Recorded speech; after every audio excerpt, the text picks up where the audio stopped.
So నా ఉద్దేశంలో మనందరం ఈ సంక్రాంతి నుంచి మీరు నాకు మన పిఠాపురం మన పీఠికాపురంలో నా గెలుపు మీరు ఇచ్చినందుకు మనస్ఫూర్తిగా సంక్రాంతి మనస్ఫూర్తిగా నా గుండె కవటాలలో నుంచి మీ ధన్యవాదాలు తెలియజేస్తాను. కాదు ఇప్పుడు నేను కోరుకుంటుంది బ్రిడ్జ్ ఇబ్బంది, అక్కడ ట్రైన్ వెళ్తా ఉంది, బ్రిడ్జ్ ఓవర్ బ్రిడ్జ్ కావాలన్నా దాని గురించి కూడా మాట్లాడుతున్నాం. అలాగే ఉప్పాడ తీర ప్రాంత రక్షణ నేను మాటిచ్చాను మత్స్యకారు సోదరులకి నిలబడతానని, దానికి అనుగుణంగా ప్రణాళిక మొదలుపెట్టాం. అలాగే ప్రతి ఒక్క పారిశ్రామికవేత్తలు అందరితో కలిసి పిఠాపురం అభివృద్ధిలో భాగస్వామ్యులుగా అమ్మని చెప్తున్నాం. నేను మీ నుంచి కోరుకుంటుంది, ఇది భారతదేశానికి చాలా కీలకమే పీఠికాపురం, శక్తిపీఠం. శ్రీపాద శ్రీవల్లభుడు వెలిసింది ఇక్కడ.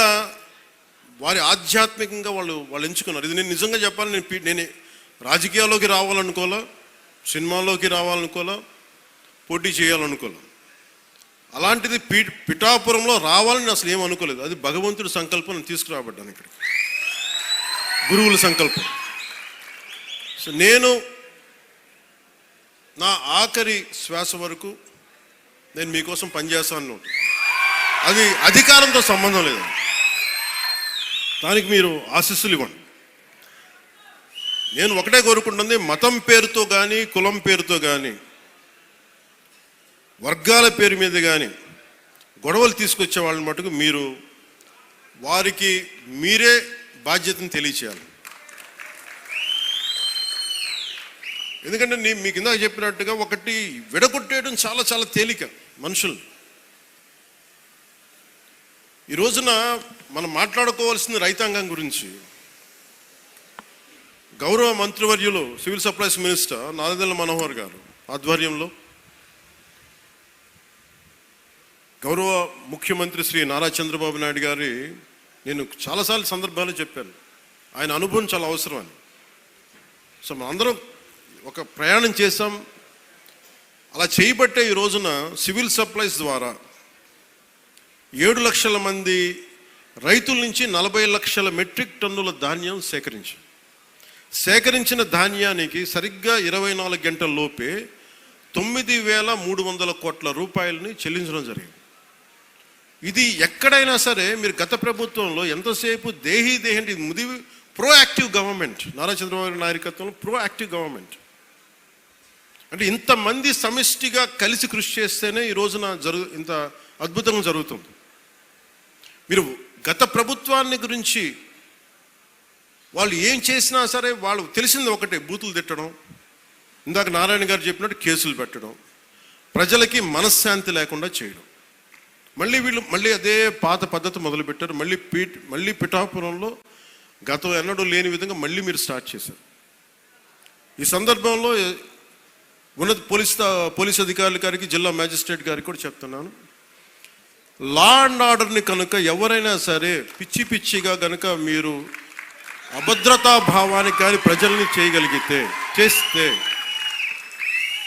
అస్సలు ఉపేక్షించద్దని చెప్తున్నాను. నా మాటలు చాలా మెత్తగా ఉన్నాయి కానీ చేతలు చాలా చాలా గట్టిగా ఉండి గుర్తుపెట్టుకోండి.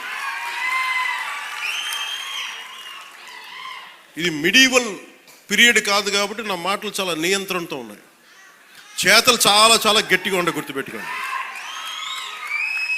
ఎందుకని మీరు రాజకీయ పరంగా ఏదైనా చేద్దామంటే సంతోషం, అది మీరు ఒక విమర్శ చేయండి, ఇక్కడ అభివృద్ధి బాగలేదు ఇంకోటి బాగలేదు, కానీ మీరు కులాల మధ్య మతాల మధ్య గొడవ పెట్టేద్దాం అనుకుంటే వాటిని మెటుకు నేను వ్యక్తిగతంగా చాలా పర్సనల్గా తీసుకుంటాను. ఎందుకంటే I believe firmly in the foundations of our constitution. నేను రూల్లే మాట్లాడతా, రూల్నే అప్లై చేస్తా. అది దయచేసి ఉన్నతాధికారులందరూ, అది మీరు కలెక్టర్ గారు కావచ్చు, ఎస్పీ గారు కావచ్చు, మీరు ప్లీజ్ అది మీరు చాలా ఫర్మ్గా అప్లై చేయండి. అది నేను స్వయాన ముఖ్యమంత్రి గారే మేము తప్పు చేసినా మాకు కూడా అప్లై చేయండి అని మేము శాసనసభలో చెప్పి we are bounded by that word.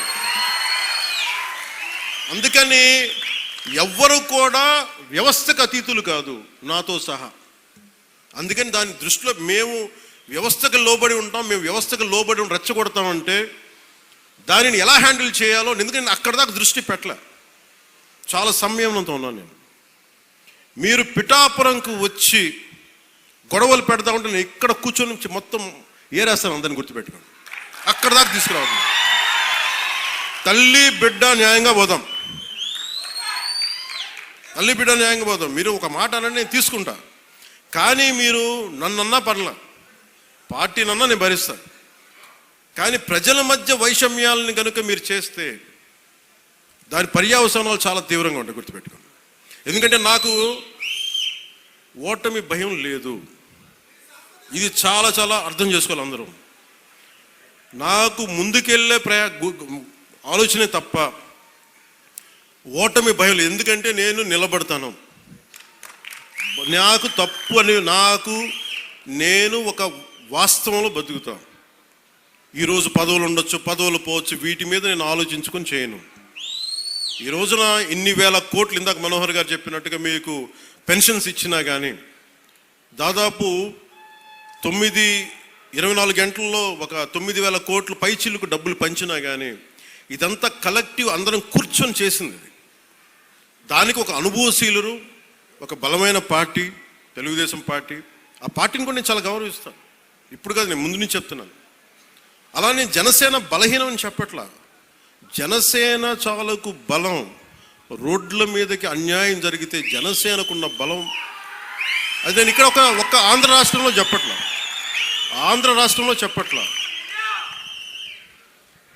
నా సిద్ధాంతాలని, జనసేన సిద్ధాంతాలు నమ్మేవాళ్ళు ఊరికి 10 మంది ఉన్నా వాళ్ళు 1000 మందితో గొడవ పెట్టుకుంటారు.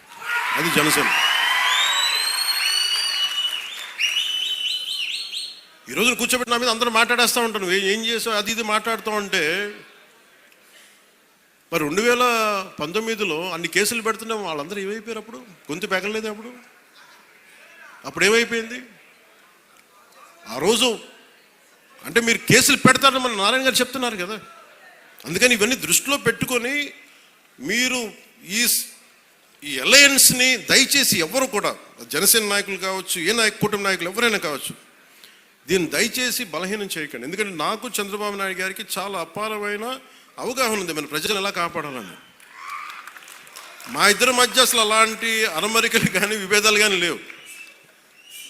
ఇండివిజువల్గా ఒకసారి మాట్లాడచ్చు, కానీ కొన్ని చోట్ల 2 పక్షాల నాయకులు కావచ్చు, ఇది ఎక్కువ కాలం నిలబడదు. నేను చెప్తున్నాను కదా, ఎందుకంటే స్టెబిలిటీ ఇవ్వాల్సిన బాధ్యత మా మీద ఉంది.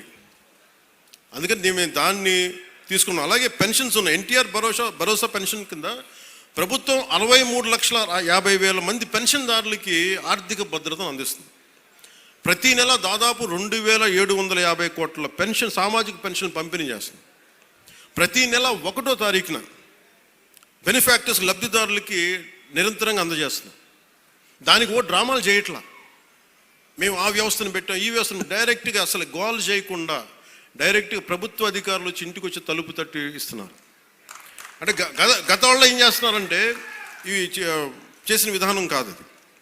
అలాగే చేనేత కార్మికులకి ఉచిత విద్యుత్ ఇవ్వడం జరుగుతుంది. మరమగ్గాలకి నెలకి 500 యూనిట్లు, మగ్గాలకి 200 యూనిట్ల వరకు ఉచితంగా. తల్లికి వందనం ద్వారా 62,27,000 మంది విద్యార్థులకి 10,000 కోట్ల రూపాయలు సాయం చేశారు.